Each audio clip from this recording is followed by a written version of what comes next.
Assalamualaikum teman-teman, seperti biasa sebelum mulai Mimin mendoakan semoga teman-teman semua selalu dalam keadaan sehat walafiat. Oke, kali ini kita akan melanjutkan Martial Master versi novel bagian 1951. Bagi yang baru bergabung, selamat bergabung. Dan bagi yang belum subscribe dulu lah agar Mimin tambah semangat lagi nih bikin videonya. Oke, kalau sudah kita langsung masuk ke isi ceritanya.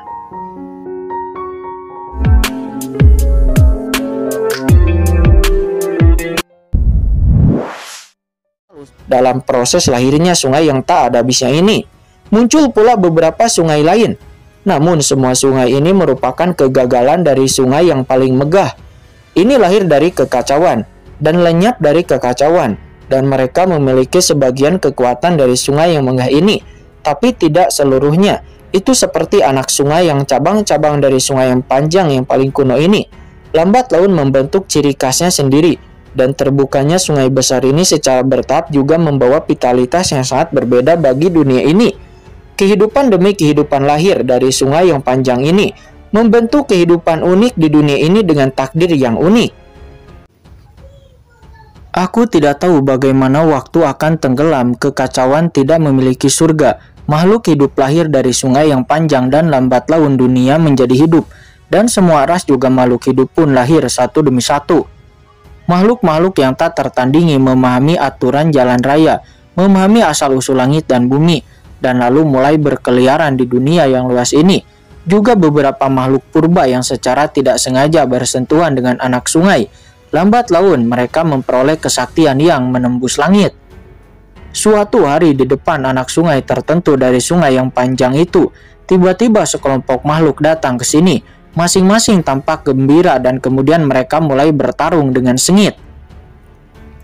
Darah mengalir seperti sungai dan kelompok makhluk bertarung dengan kecerdasan dan keberanian di semua sisi. Akhirnya sosok makhluk keluar darinya dengan ekstasi kehati-hatian dan ambisi. Dengan sungai yang panjang ini dan dia menjadi pemenangnya. Ledakan. Adegan itu tiba-tiba berakhir ketika sosok tubuh bersentuhan dengan anak sungai ini. Mata Kincen bingung pada awalnya, akan tetapi sesaat kemudian segera Kincen kembali jernih. Adegan-adegan sebelumnya bergema di benak Kincen, seolah-olah itu selamanya, akan tetapi bertahun-tahun telah berlalu, dan itu sepertinya hanya sesaat dan Kincen bangun. Dunia yang ditinggalkan, sungai panjang yang membentang di seluruh dunia dan bayangan hitam yang menciptakan dunia, dan itu sungai panjang orang mati. Sungai mata air kuning, sungai yang terlupakan, gumam Kincen. Pada saat ini Kincen sepertinya memiliki pencerahan dalam pikirannya. Dunia yang ditinggalkan ini kemungkinan besar adalah dunia bawah. Dan sungai besar yang melintasi langit dan bumi itu adalah sungai panjang orang mati. Proses kelahiran langit dan bumi. Sedangkan anak sungai yang gagal dalam proses kehidupan itu adalah sungai Huangquan. Sementara sosok yang secara tidak sengaja masuk ke sungai Huangquan itu adalah Kaisar Yoming. Kincen pun akhirnya sepertinya memahami sesuatu. Pada saat ini Kincen melihat lagi dan sungai Huangquan di depannya tampak tidak lagi gelap. Dan itu seperti sebelumnya, melainkan itu memiliki pesona yang unik. Sungai panjang yang lahir saat dunia bawah dibuka memang mengandung sebagian misteri sungai Huangquan. Dan jika tebakanku benar, maka sungai Huangquan ini kemungkinan besar adalah anak sungai yang dihasilkan saat sungai mayat hidup lahir. Jika demikian, kata Kincen, dia tiba-tiba menundukkan kepalanya dan melihat dunia kacau. Kincen mengangkat tangannya dan Xiao Xiao tiba-tiba muncul di sampingnya. Dan di saat Xiao Xiao muncul, sungai Huangquan yang awalnya tampak melawan di bawah tekanan pedang Excalibur saat ini benar-benar seperti melihat keberadaan yang membuat mereka takut dan terdiam sejenak. Nampak itu tenang, sangat damai, bahkan dengan sedikit sanjungan. Melihat adegan ini seperti yang diharapkan, Kincen nampak tertegun sejenak. Ketika dia melihat ini dan kemudian tersenyum lalu boom. Dia melangkah ke sungai Huangquan sambil tersenyum. Sungai Huangquan yang tak terhitung jumlahnya di sekitarnya tidak lagi menunjukkan permusuhan terhadap dirinya. Sebaliknya mereka tidak bisa menahan diri untuk tidak bergegas ke arah Kincen. Mengangkat tangannya dan kekuatan sungai Huangquan mengalir di telapak tangannya.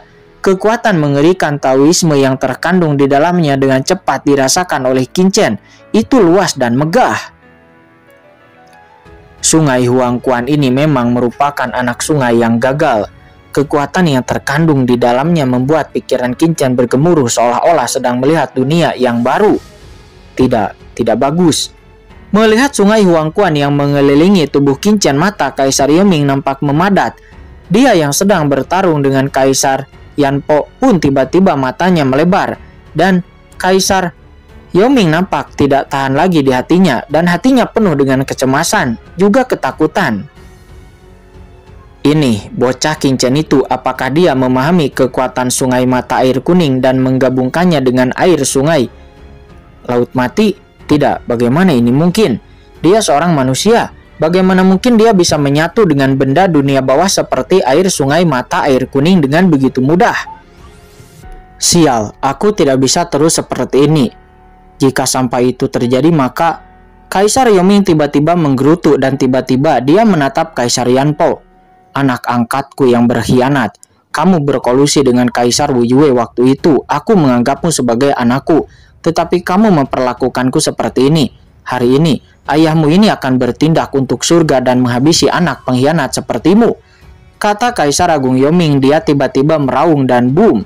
Tubuh jiwanya yang awalnya ditekan oleh monumen jiwa pada saat ini menjadi kuat. Itu mekar dengan warna hitam tak berujung, sangat ringan dan langsung merobek pengepungan benang jiwa yang tak terhitung jumlahnya pada monumen jiwa. Kaisar Yanpo nampak terkejut dan berkata dengan tidak percaya, Kamu hanyalah sisa jiwa. Bagaimana kamu bisa melepaskan diri dari penindasan senjata jiwa monumen jiwa dengan begitu mudah?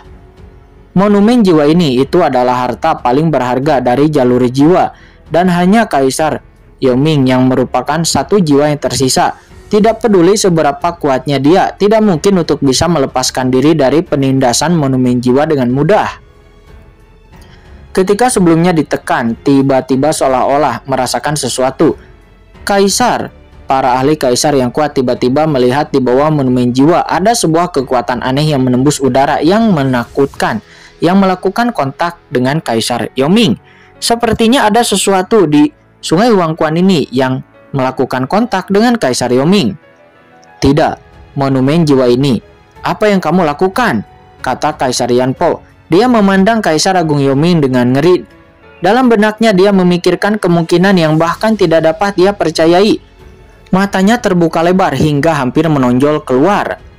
Kaisar Yoming tidak punya waktu untuk memperhatikan pikiran Kaisar Yanpo. Saat dia melepaskan diri, dia tiba-tiba melakukan kontak dengan sungai mata air kuning di belakangnya. Bangun! Raungan hening tiba-tiba datang dari hati Kaisar Agung Yoming dan ledakan.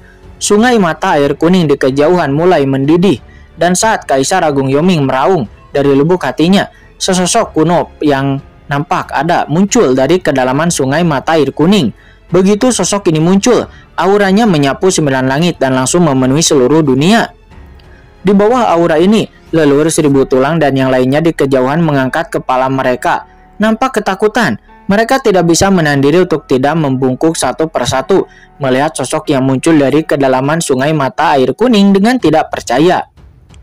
Aura sosok ini sangat familiar bagi mereka dengan keagungan dan dominasi tertinggi, sangat mirip dengan perasaan pasrah dan putus asa yang langsung muncul dari lubuk jiwa mereka di saat menghadapi wujud asli dari Kaisar Agung Yoming.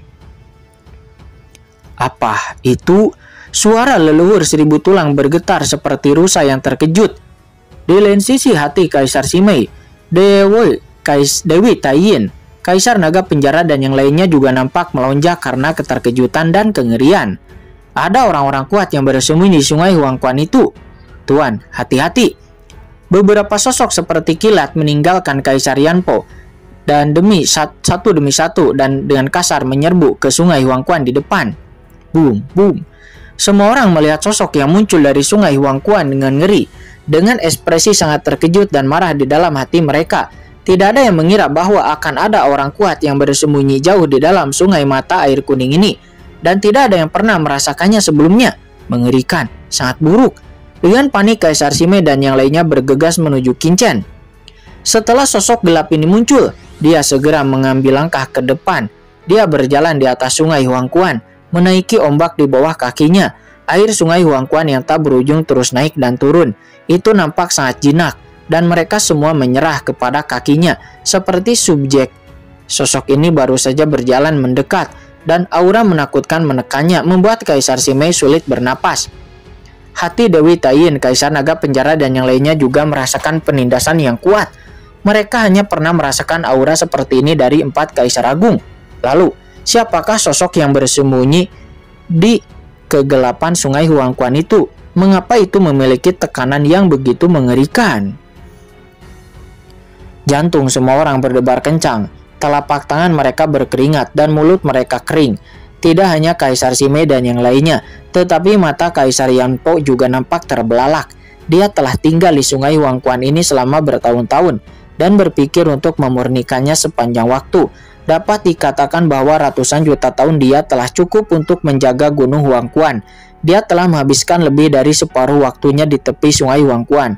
Akan tetapi dirinya tidak pernah menyangka akan ada orang kuat yang bersembunyi di sungai Huangquan ini. Segala sesuatu yang telah dia lakukan selama bertahun-tahun telah dilakukan di bawah tatapan bayangan gelap ini. Tidak, itu tidak mungkin. Tidak mungkin ada orang yang kuat yang bersembunyi di sungai Huangquan ini. Dan bagaimana aku tidak tahu apa-apa tentang ini? Selama bertahun-tahun tidak mungkin sama sekali. Itu tidak mungkin, kata Kaisar Yanpo. Ketakutan yang tidak dapat dijelaskan muncul di hati Kaisar Yanpo, dan dia meraung secara histeris. Saudaraku, napas ini adalah napas khusus yang dirasakan Xiao Xiao di luar gunung Huangquan sebelumnya, kata Xiao Xiao pada saat inisiasi. Xiao Xiao berbalik dan berkata kepada Qin Chen. Qin Chen pun mengusap kepala Xiao Xiao dan berkata sambil tersenyum, "Aku tahu." Kemudian dia memandang Kaisar Simei yang cemas dan yang lainnya lalu berkata dengan tenang, "Jangan gugup, semua orang tenang, lihat saja, jangan panik." Mendengar kata-kata Qin Chen, Kaisar Simei dan yang lainnya menjadi tercengang. Sudah berapa lama sejak itu, tetapi Anda masih bisa tenang? Mari kita lihat dulu dan beritahu siapa orang ini. Ekspresi Qin Chen tetap tenang. Siapa ini? Semua orang mendongak dan segera melihat bayangan hitam ini. Dan tiba-tiba di depan Kaisar Agung Yoming di hadapan semua orang. Setelah bertahun-tahun, akhirnya aku kembali ke sungai Huangquan. Ayolah, kamu sudah lama tidur di sungai Huangquan. Ini saatnya bangun. Dalam diri, Kaisar Agung Yoming tertawa dan seluruh tubuhnya langsung naik ke langit. Dan sisa jiwanya itu langsung jatuh ke dalam bayangan hitam itu tanpa halangan apapun. Saat Kaisar Agung Yoming menyatu dengan bayangan hitam, terdengar suara gemuruh dan aura menakutkan yang langsung keluar dari bayangan hitam. Wajah yang awalnya buram dari sosok hitam itu menggeliat dengan cepat, berubah menjadi penampakan Kaisar Agung Yoming. Di saat yang sama, aura yang sangat menakutkan di tubuhnya dengan cepat kembali normal, hanya dalam beberapa tarikan napas saja. Situasinya sangat menakutkan. Aura yang menekan dalam sekejap menutupi seluruh kekosongan 4 sungai Huangquan berada. Energi pemaksaan Kaisar Agung seperti ini sebenarnya membuat hati dan jiwa para ahli Kaisar Agung kuno yang kuat seperti Kaisar Naga Penjara gemetar. Ini jelas merupakan Kaisar Agung yang kuat di periode selanjutnya. Apa yang sedang terjadi? Pada saat ini semua orang tercengang, termasuk leluhur 1000 tulang. Semua bawahan Kaisar Agung Yoming. Mereka tidak bisa menahan diri untuk tidak berlutut dan berkata dengan suara gemetar, "Hebat, Kaisar Agung. Setelah bertahun-tahun, tubuhku ini masih hidup. Dia telah mempertahankan kekuatan bertarung di puncaknya," kata Kaisar Agung Yoming. Dia menengadah ke langit dan dia tertawa menggerakkan tubuhnya itu di depan semua orang dan melihat tekanan berat yang menyebar, menyebabkan seluruh gunung Huangquan bergelombang hebat. Di bawah napas ini, kecuali beberapa orang yang hadir, semua orang yang telah mengalami kesulitan bernapas dan mereka berlutut. "Kaisar Agung Yoming, apa yang sebenarnya terjadi?" tanya leluhur 1000 tulang. Dia berlutut di sana, tidak lagi sombong seperti sebelumnya dan berkata dengan tidak percaya, "Apa yang terjadi? Ceritanya sangat panjang," kata Kaisar Agung Yoming. Dia menggelengkan kepalanya, lalu dia melihat ke arah Qin Chen. Dia menyipitkan matanya sedikit di kedalaman matanya. Sepertinya ada cahaya dingin yang berkedip-kedip. Dia terkekeh dan berkata, "Nah Qin Chen, kenapa kamu tidak nampak terkejut sama sekali?" Apa yang mengejutkan tentang ini?" kata Qin Chen. Dia meliriknya dengan ringan. Itu hanya trik lama yang muncul kembali. Seharusnya ini yang terjadi. Kamu meninggalkan sebuah klon. Dan jika tebakanku benar, segala sesuatu di Gunung Huangquan sebenarnya berada di bawah kendali klonmu. Maka Kaisar Wu Yue tidak dapat menerobos tempat ini selama bertahun-tahun. Itu adalah karena klonmu yang diam-diam telah memberkatinya, kata Qin Chen. Oh, kamu bisa menebak ini? Kata Kaisar Agung Yoming. Dia menyipitkan matanya. Tidak ada yang aneh tentang ini, kata Qin Chen seraya tersenyum. Aku tidak hanya dapat menebak ini, tetapi aku juga dapat menebak bahwa Kaisar Yanpo hanyalah bidak catur milikmu. Bidak catur yang digunakan untuk memulihkan jiwamu. Kalau tidak, dengan semangat setengah hatimu itu. Sekarang kamu tidak akan bisa dianggap pulih sepenuhnya, kan? Apa? Mendengar ini semua orang menatap Kaisar Yoming dengan kaget. Kaisar Yanpo adalah bidak catur yang digunakan oleh Kaisar Agung Yoming untuk memulihkan jiwanya. Apa maksud Qin Chen itu? Mendengar ini, mata Kaisar Yanpo nampak memutih. Tiba-tiba itu menyusut dan dia merasakan rasa takut yang tak dapat dijelaskan yang muncul di hatinya. Saat berikutnya, Kaisar Yanpo mundur dengan keras berbalik tanpa sadar untuk melarikan diri. Namun begitu dia bergerak, Kaisar Agung Yoming tersenyum dan senyumannya terlihat sangat aneh. Anak angkatku, kenapa kamu melarikan diri dengan tergesa-gesa? Kata Kaisar Agung Yoming. Setelah mengatakan ini, Kaisar Agung Yoming tiba-tiba melangkah maju dan mengangkat tangannya. Boom, boom. Aliran aura aturan yang menakutkan tiba-tiba keluar dari kehampaan di sekitar sungai mata air kuning. Dan kekuatan aturan ini dengan cepat berubah menjadi rantai. Nampak itu seperti ular berbisa yang berenang melesat ke arah Kaisar Yanpo. Dalam sekejap, Kaisar Yanpo menjadi ketakutan dan marah. Dia buru-buru mengaktifkan monumen jiwa dan boom. Monumen jiwa langsung naik ke langit, mekar dengan cahaya hitam yang tak berujung mencoba menghalangi aturan ini. Anak angkatku, berhentilah melawan, kata Kaisar Agung Yoming. Dia mencibir dan menekankan tangan kanannya dengan keras. Dengan suara mendengung, nampak itu sedikit bergetar. Jiwa Kaisar Yanpo yang mengaktifkan monumen jiwa langsung merasakan rasa sakit yang menyengat, membuatnya tidak bisa menahan diri untuk tidak berteriak di tempat. Dia mengeluarkan suara rengekan pada saat yang sama. Di bawah kendali Kaisar Agung Yoming, monumen jiwa pun ditekan. Bersamaan dengan itu nampak disertai dengan rantai yang memenjarakan tubuh Kaisar Yanpo dan jiwanya dalam kehampaan. Tidak, Kaisar Yanpo tiba-tiba mengeluarkan raungan jeritan melengking. Dia melihat monumen jiwa itu yang mekar dengan cahaya hitam yang langsung melumpuhkan jiwanya, dan rantai biasa yang tak terhitung jumlahnya langsung menembus tubuhnya, memenjarakannya dengan kuat di dalam kehampaan sehingga dia tidak bisa bergerak sama sekali. Dia seperti daging yang siap dilahap kapan saja.